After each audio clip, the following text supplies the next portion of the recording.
She was there 1 second and gone the next.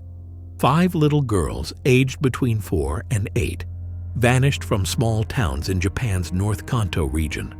No witnesses, no clear suspects, just chilling similarities in every case. When the bodies were found, it only got worse, and the only man ever convicted turned out to be completely innocent. This is the disturbing case of the North Kanto serial young girl kidnappings, a killing spree that lasted nearly 2 decades and still remains unsolved to this day. November 13, 1979. 5-year-old Michiko Ishida was walking home from a friend's house in Ashikaga City. She had done this walk 100 times before, just a short route home. But that evening, she never arrived. Her parents panicked. They called the police immediately and a search began. 2 days later, the worst possible outcome. Her lifeless body was found in the bushes near a construction site. She had been strangled. Authorities were shocked. Crimes like this were rare, and in a quiet town like Ashikaga, even more so. But without any solid leads, the case quickly went cold. People slowly forgot it. But then, it happened again. 4 years later, in 1984, another young girl vanished in the same region. Then, in 1987, another. Each case was nearly identical. The girls were all between 4 and 8 years old. They all disappeared while walking home, and their bodies were found dumped near rivers or abandoned areas. Still, police found nothing. No suspects, no solid evidence. Just an unknown predator lurking in the shadows, preying on children. And the worst part? The nightmare was far from over. In 1990, a 4-year-old girl named Mami Matsuda vanished after playing at a pachinko parlor where her parents worked. Security footage showed her leaving. But what happened next, no one knew. 3 days later, search teams discovered her body floating in a river. The case sent shockwaves through Japan. Because of the continuous series of killings, the pressure was mounting on police to catch the killer, and fast. And that's when they found their so-called perfect suspect. Authorities arrested Toshikazu Sugaya, a kindergarten bus driver who lived in the area. Why?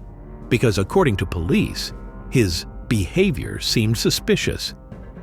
And then came the so-called confession. After hours of intense interrogation, where officers allegedly yelled at him, threatened him, and refused to let him sleep, Sugaya broke down and admitted to the crime. That was all police needed.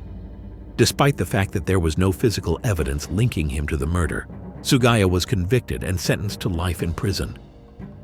The only problem was, he is not the killer. He was completely innocent. In the early 2000s, investigative journalist Kiyoshi Shimizu started looking deeper into the case. And there he knew that the confession was coerced, and the DNA evidence was flawed. Sugaya had been locked up for years, convicted based on a faulty DNA test, a test so unreliable that experts later admitted it never should have been used in court. Shimizu fought relentlessly to get the case reopened. Finally, in 2009, Sugaya was exonerated and released after spending 17 years behind bars. He broke down in tears, telling reporters, "I thought I would die in prison for a crime I didn't commit." Here's where things get terrifying. If Sugaya wasn't the killer, that means the real murderer was never caught. And worse, there were at least 4 other cases in the same region. Cases with nearly identical patterns. Authorities started quietly re-examining the old cases, and in 2011, they confirmed something chilling. The North Kanto young girl kidnappings were likely committed by the same person. A serial child predator had been operating for nearly 2 decades, and thanks to police incompetence, he got away with it. Today, families of the victims still don't have answers. The statute of limitations on these cases has expired, meaning even if the real killer is found, he cannot be prosecuted. Think about that. A serial child murderer, responsible for at least 5 deaths, could be walking free right now, and nothing can be done. What do you think? Was this just police incompetence? Or was there something more sinister going on?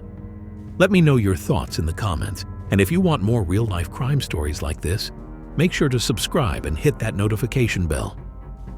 Until next time, stay safe out there.